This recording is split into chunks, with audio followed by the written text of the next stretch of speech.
السلام عليكم ورحمة الله وبركاته.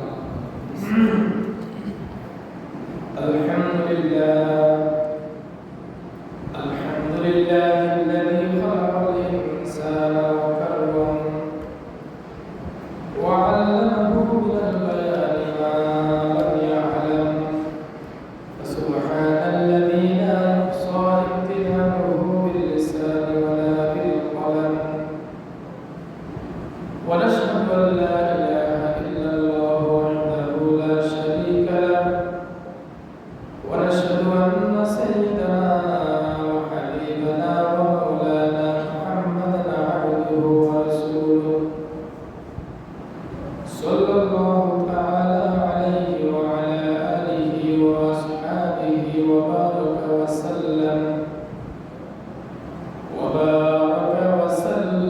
تسليما كثيرا.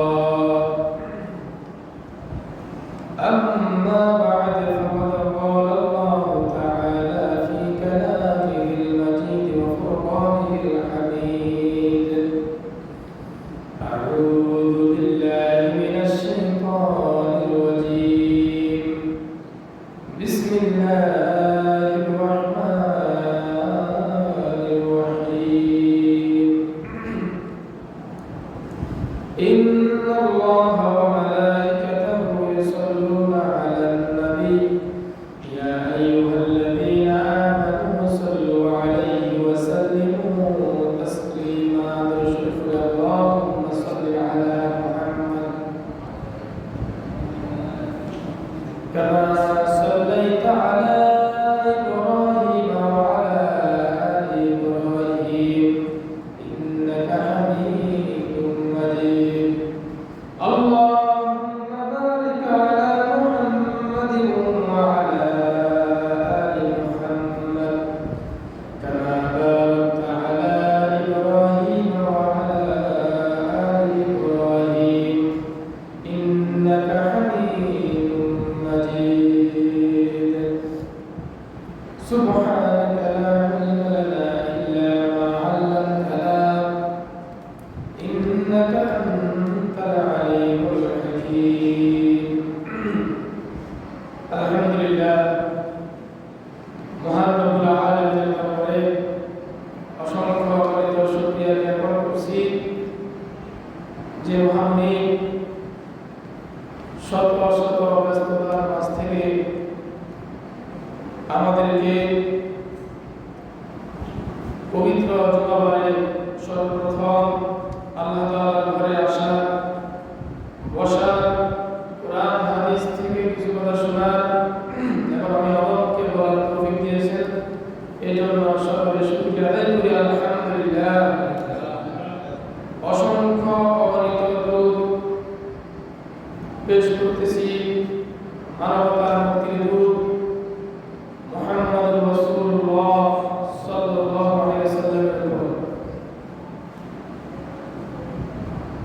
গত জুমায় আমরা আলোচনা করেছিলাম ঈমান ভঙ্গের দুইটি কারণ।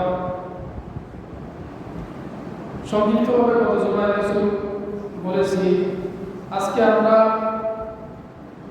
মহামূল্যবান সম্পদ ঈমান নামক বিষয়টা কিভাবে নষ্ট হয়ে যায়, কিভাবে এটা শেষ হয়ে যায়, আজকে আমরা এর কয়েকটি কারণ শুনব ইনশাআল্লাহ। গত জুমায় শুনেছিলাম শিরক করার কারণে কি চলে যায়? ঈমান চলে যায়, এবং কুফরের মাধ্যমে ঈমান চলে যায়। কুফর বলা হয় সরাসরি অস্বীকার করা, কি করা?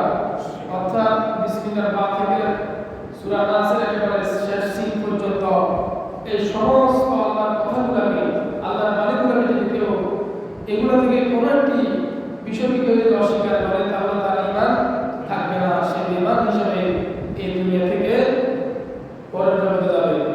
অর্থাৎ তার কোনো সেখানে শান্তি থাকবে না, সেখানে তার জন্য অবস্থান করবে, সেখানে তার জন্য অপেক্ষা করবে কঠিন একটা বিষয়।